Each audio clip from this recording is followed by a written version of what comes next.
Untuk memenuhi kebutuhan pengisian daya ulang bagi kendaraan listrik, PLN wilayah Sulawesi Selatan, Barat, dan Tenggara terus menggenjot pembangunan stasiun pengisian kendaraan listrik umum atau SPKLU. Saat ini terdapat 30 unit SPKLU yang beroperasi di 22 lokasi. PLN Sulsel Rabar pun menargetkan bisa menambah hingga 65 SPKLU di akhir tahun 2024. Saat ini PLN Sulsel Rabar mencatatkan penjualan di stasiun pengisian kendaraan listrik umum atau SPKLU sebesar 11.291 kWh. Sebesar 11.291 kWh. Masih ada surplus sekitar 300 sampai 400 megawatt. Ya.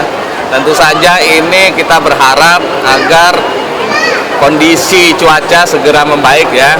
Tidak lagi, sudah mulai masuk penghujan mudah-mudahan, sehingga ini akan membuat kita semakin evident ya, semakin yakin bahwa sistem kita juga semakin terus membaik.